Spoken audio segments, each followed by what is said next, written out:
hoja 35, carilla B, tercer renglón de arriba hacia abajo, últimas 4 palabras. Dice la Gemara, Tané Rab Huna Bar Yehudá. Así estudió Rab Huna Bar Yehudá, de Amrela Rab Shemuel Bar Yehudá. Y hay quienes dicen que fue Rab Shemuel Bar Yehudá, no Rab Huna. Ahar, Shekalta Abudat Tzibur.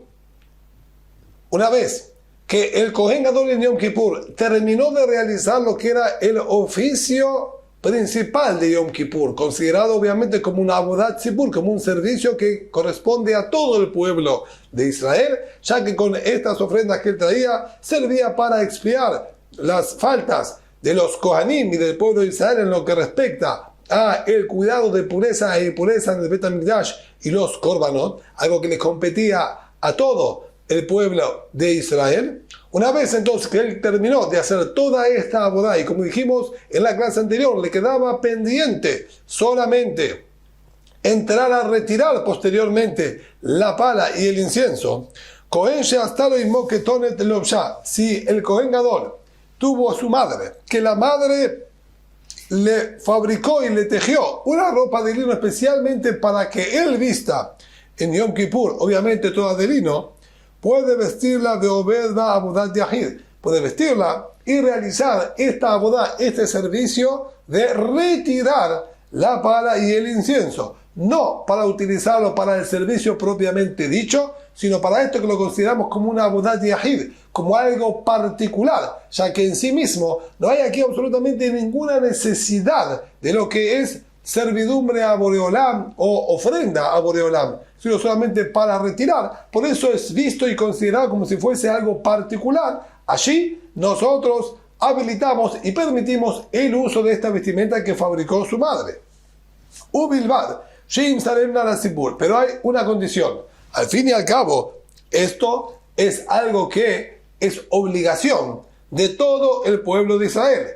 Al fin y al cabo, lo que el Kohen Gadol ingresó y dejó la pala y el recipiente del incienso allí adentro fue por la necesidad de todo el pueblo. Entonces también a todos ellos les compete y es obligación de que se preocupen porque sea retirado. Por lo tanto, tiene que estar hecho con ropas que pertenecen al tzibur, al público. Por eso se exige que esta vestimenta, que si bien la tejió la madre del Kohen Gadol, la tenga que regalar y entregar íntegramente y de buen corazón al tzibur, es decir, que ella la fabrica y se la regala a todo Am Israel para que sea patrimonio de Am Israel y así pueda vestirla al Kohen Gadol en Yom Kippur para retirar la pala y el recipiente del incienso.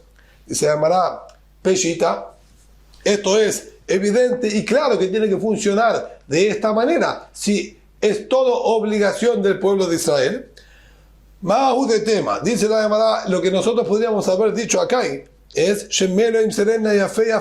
que nosotros no le hubiésemos permitido realizar esto, porque quizás no lo entregue plenamente y con todo su corazón, y ella quiere seguir teniendo pertenencia y seguir siendo la dueña de estas prendas, obviamente por el honor de decir que está utilizando las ropas que son de ella, y si es así no fuese válido, Kamash Malan, el que vino y nos enseñó, nosotros no sospechamos que no lo entregue íntegramente y podemos apoyarnos en el buen corazón de la madre del Kohen Gadol que lo regala plenamente al pueblo de Israel. Amru alab al Bishmael ben Pavi. Así comentaron sobre el Bishmael ben Pavi, que fue uno de los Kohanim Gedolim en la época del segundo Bet HaMikdash, que la madre le había fabricado una prenda de lino para Yom Kippur de 100 manim, es decir, de 100.000 monedas el valor de la prenda esta de lino que fabricó su madre. Ya habíamos estudiado clases anteriores que el Kohen Gadol, si quería agregar de su dinero para prendas más caras, estaba habilitado. Había un mínimo que era por parte del tzibur, por parte del pueblo, pero agregar sobre eso no había problema. Y aquí la madre de Bishmael ben Pavi le había fabricado una de 100.000 monedas. La vistió el Kohen Gadol y con eso hizo el retiro de la pala y el incienso, como dijimos anteriormente, y la madre lo había verdaderamente entregado y regalado al Tzibur para que sea válido. Amru alab Rabbi Elazar ben Harsom, también Rabbi Elazar ben Harsom, un gran Taná de la Mishnah, que llegó a vivir a los finales del segundo Bet HaMikdash, también, la madre le había fabricado una ropa extremadamente cara y única. Estaba confeccionada, el valor total, ¿sí? Era un lino muy trabajado, como ahora lo vamos a ver, era de 2 millones de monedas que tuvo el costo total de estas prendas. Y sin embargo, el resto de los Kohanim no le permitieron al Rabbi Elazar ben Harsom vestir estas ropas. ¿Por qué? No porque había aquí un problema halágico o alguna sospecha de que no lo haya entregado plenamente como regalo, a pesar del gran valor, ya que, como la Gemara nos va a comentar, las grandes riquezas y posesiones que tenía Rabbi Elazar ben Harsom, que heredó de su padre, no era para él ningún inconveniente, sino la dificultad aquí fue mi pereshenir a ke'arum, ya que el Kohen Gadol parecía estar sin vestimentas de la fina calidad que tenían estos hilados de lino.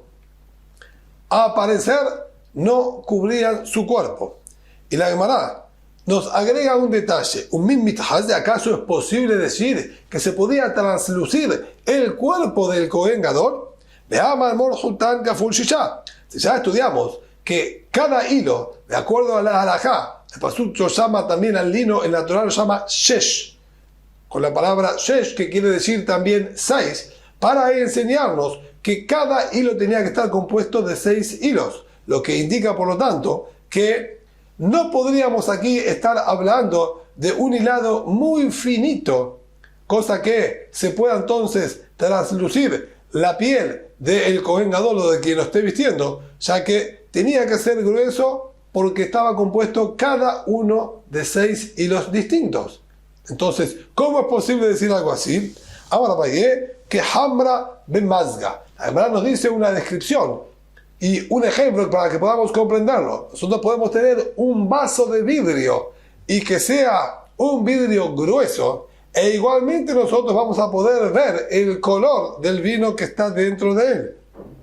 Y eso no es porque sea un vidrio fino, sino porque es un vidrio transparente y puro. El lino que utilizó la madre de Rabbi Elazar ben Harsom fue un lino que fue trabajado de manera tal, o una calidad de lino tan alta, que las mismas hebras del lino eran transparentes, e incluso que había aquí 6 hilos en cada uno de los hilos a tejer, de tan finos que estaban trabajados o tan puros que eran estos linos, se llegaba a notar el color de la piel del Kohen Gadol, y por lo tanto era considerado obviamente como una falta de tzeniut, y no le permitieron usar y vestir estas ropas en aquel Yom Kippur. Y ya que nos nombró a Rabbi Elazar ben Harsom, la Gemara nos va a contar ahora algo extraordinario y nos dice lo siguiente: Tanu Rabbanan, estudiaron nuestros hajamim, Ani ve'ashir ve'rasha ba'im ledin, el pobre, el adinerado y el malvado, ambos, o mejor dicho, los tres, se presentan en algún momento delante de Boreolam para rendir cuentas por las conductas que tuvieron en este mundo. De Ani Ombrimno, cuando él se presenta, le dicen al pobre, aquí empezamos hablando del pobre, le preguntan, ¿mi pene malo asakta batorá? Una de las preguntas que nos enseñan en el tratado de Kitushin, que le van a preguntar a la persona ni bien llega al otro mundo, es ¿por qué no te ocupaste en el estudio de la Torá? Le preguntan si trabajó decentemente, si estudió Torá, y al pobre que no tenía dinero, le van a preguntar ¿por qué no te has ocupado en el estudio de la Torá? Y Momer, Ani Haiti Betalud ben Mezonotai. Si el hombre dice, yo era una persona muy pobre, necesitada, y la verdad que me pasaba todo el día ocupándome en conseguir el alimento para mí y para mis hijos, y no podía dedicarle tiempo al estudio de la Torá. Omrimno, dice la Baraitá, que en el Shamaim le van a refutar este argumento con pruebas concretas, y le van a decir, ¿Acaso tu estado de necesidad era más caótico y desesperante que el de Hillel Azaken? Así cuentan sobre Hillel Azaken, dice Gemara,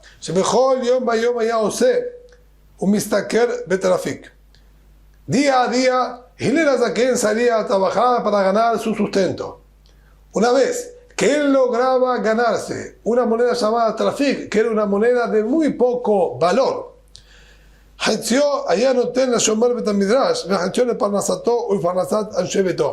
la mitad de toda esa ganancia se la tenía que pagar a quien cuidaba el ingreso al Bet HaMidrash. Los Batei Midrashot, las casas de estudio de aquella época, no se encontraban en la ciudad, se encontraban intencionalmente en las afueras de la ciudad, en los lugares descampados, lugares que durante la noche eran peligrosos y tenían que ser cuidados y custodiados. Entonces se pagaba un canon al cuidador, ¿sí?, que estaba en la puerta, que era equivalente a la mitad de lo que Hillel había ganado en ese mismo día.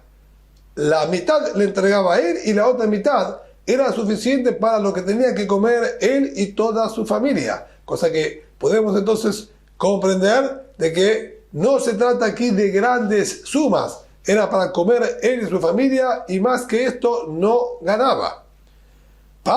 En una oportunidad, la Masal Isaker no encontró para ganar su sustento. En un día que aparentemente no se le prestó, sino le presentó la oportunidad. De acuerdo a las fuentes que tenemos de nuestros hajamim, el trabajo de él consistía en ir a los bosques y cortar leña y vender a la gente leña. En esta oportunidad no se presentaron compradores. Sin embargo, Hillel, en su devoción por el estudio de la Torá, no se dio por vencido y no aceptaba no estudiar Torá.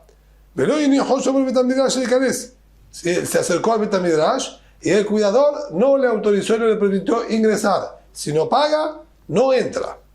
Alá venitla veyashab al pi arubam. Hillel, en su desesperación por estudiar Torá, se trepó al techo del Bet HaMidrash y se sentó donde estaba la claraboya. Era muy común en aquellas épocas que en el techo hacían una especie de ventana para que ingrese la luz solar. No había obviamente la iluminación, era toda iluminación con velas para aprovechar durante el día la luz solar. Entonces era común que haya ventanas en el techo o claraboyas. De esta manera, Hillel se acercó hacia allí y podía llegar a escuchar el sonido y las palabras de Shemaya y Abtalión que estaban estudiando dentro del Bet HaMidrash. Que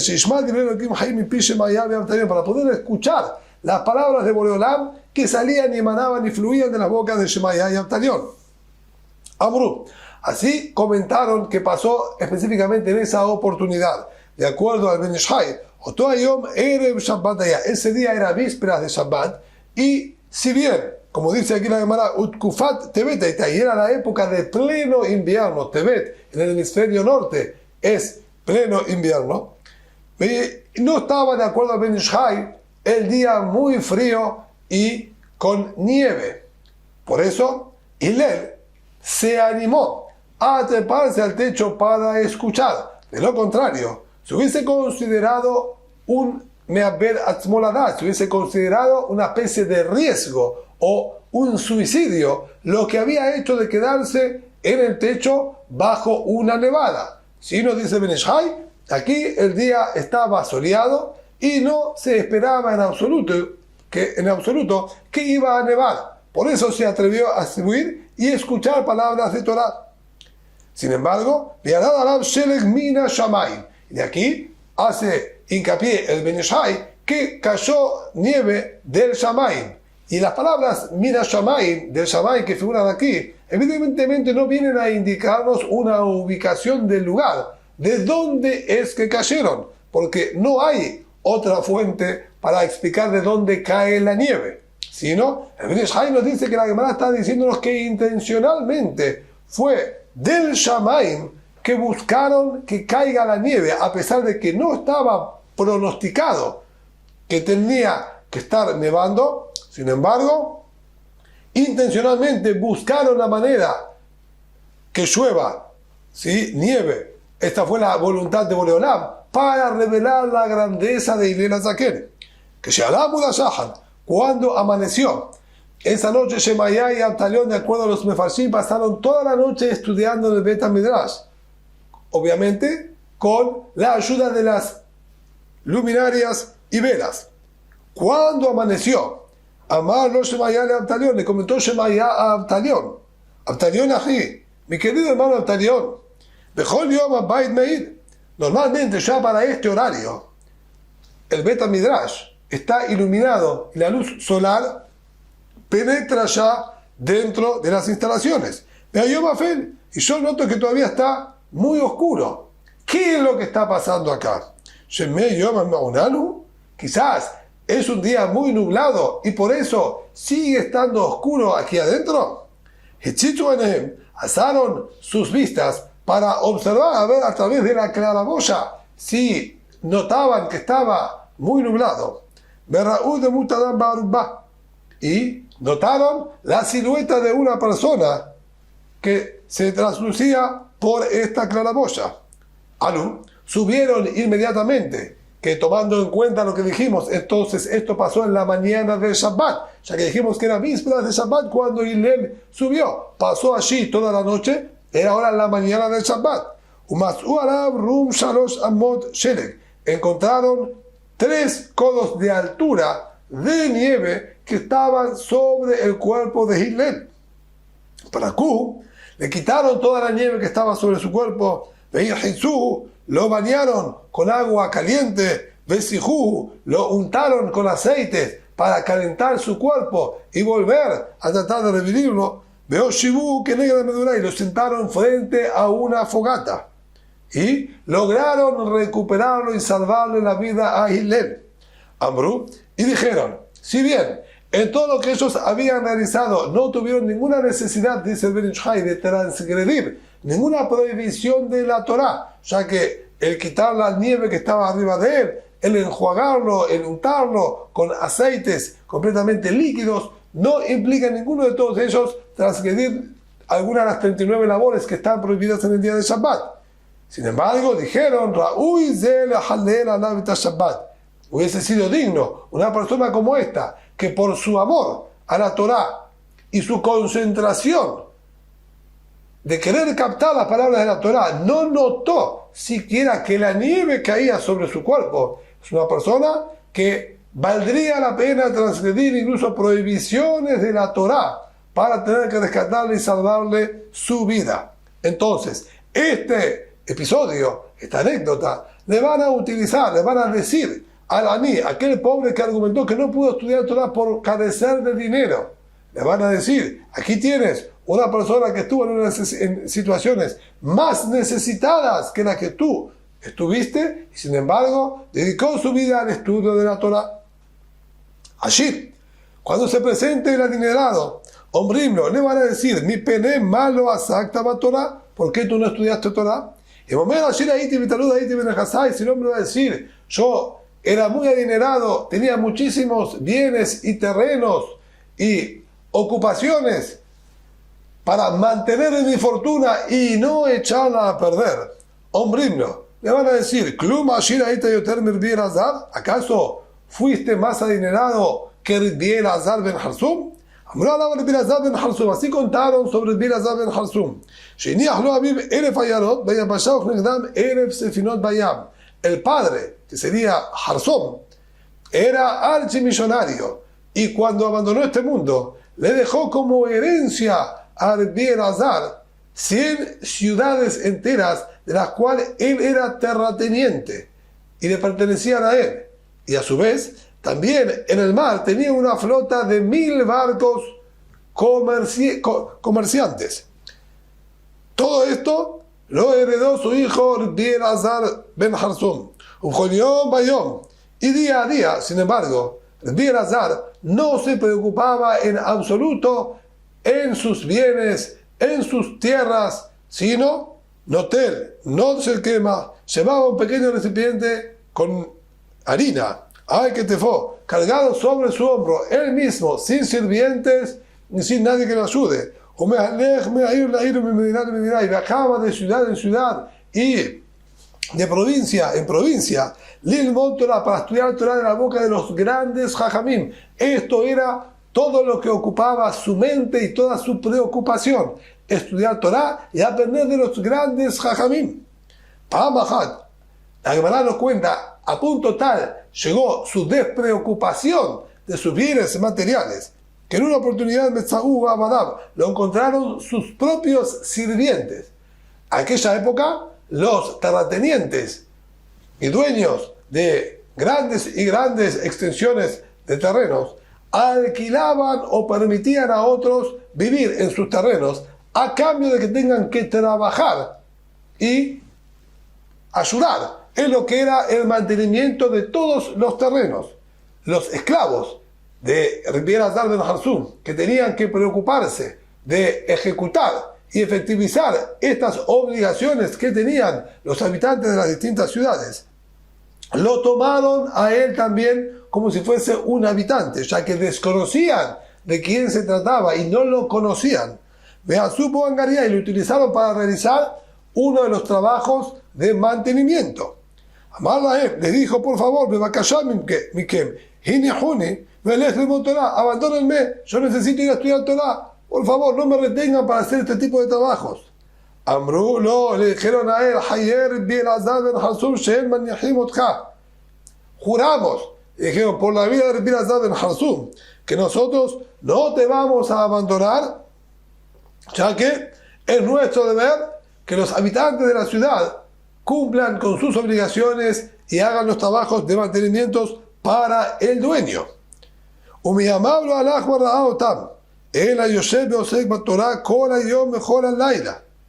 En su vida, él los vio, los conoció, sino se dedicaba íntegramente día y noche al estudio de la Torá, a punto tal que nunca los vio, ni ellos lo vieron a él, y por eso no podían reconocer que ellos estaban tomando a su propio patrón y dueño para el trabajo. Esto es entonces el argumento que le van a decir al Ashir. Tú eras adinerado, pero tu mente estaba preocupada solamente en tu dinero y no en la Torá. Elazar ben Harsum también tenía muchísimo dinero y probablemente más que cualquier otra persona. Y su mente no estaba preocupado en el dinero, estaba preocupado en el estudio de la Torá. Así que este argumento tampoco va a ser tomado como válido. Y por último, Rasha, hombre, no, al malvado, le van a decir, malo a Torah, ¿por qué no te dedicas al estudio de la Torá? ¿Por qué no te has dedicado? Y mamá, ahí te si no me dice, yo era muy bello y tenía muchísimo y me mantenía ocupado y no me permitía tener la cabeza mía despejada y poder concentrarme en el estudio. Hombre, no, le van a decir a él, Klumna, ahí mi Yosef, ¿acaso eras más bello que Yosef Atzadik? Amor, alaba Yosef Atzadik. Así está dicho sobre Yosef Atzadik. Ahí está Eshet Potifar Misheterato Midbarim. Día a día, la esposa de Potifar intentaba persuadirlo y convencerlo para caer en el pecado con ella. Día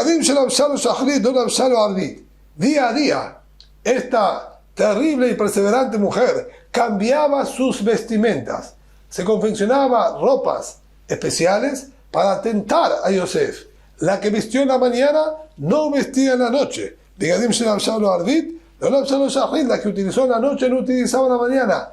Diariamente cambiaba sus ropas para de alguna manera tratar de llamar la atención de Yosef. Sin embargo, Yosef hacía caso omiso a todos los intentos. Amralo, le dijo ella a Yosef, Shamani, debes escuchar lo que estoy diciendo. Amarla, de ninguna manera. Usted es, si bien mi matrona, de todas maneras, no tengo por qué escuchar estas tentaciones. Amralo le dijo,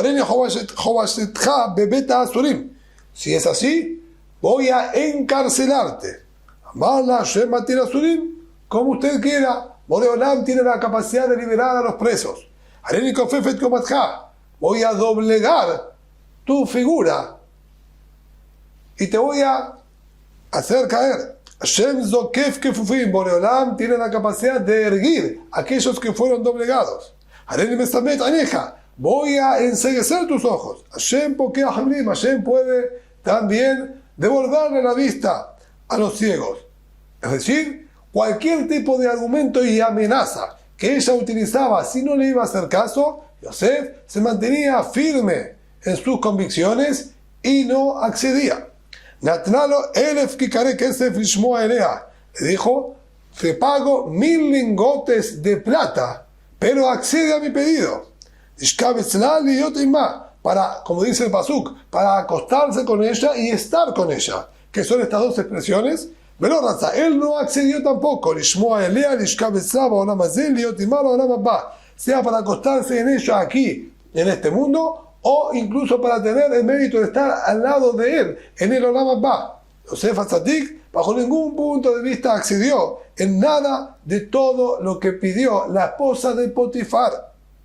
Obviamente, era una situación de muchísima presión, ya que ella sí tenía la capacidad de aplicar todos estos castigos que le estaba diciendo. Sin embargo, no cayó a la tentación. Nimtza, sale entonces Hillel Nahayib Ta'anim, que Hillel con su conducta compromete a todos los pobres a que ellos también tengan que dedicar de su tiempo al estudio de la Torá. Elazar ben Hazón Nahayib Ta'ashirim. Elazar ben Hazón, por su parte, compromete a todos los adinerados que a pesar de sus ocupaciones tienen que también dedicar su tiempo al estudio de la Torá. Y Yosef Mehayeb Tareshaim. Yosef compromete a los malvados que no hay argumento que valga, que teníamos mucho y nos veíamos muy tentados, ya que nadie se encontró en una situación de mayor tentación que la de Yosef Atzadik. Sin embargo, él se mantuvo firme y siguió con el cumplimiento y estudio de la Torá.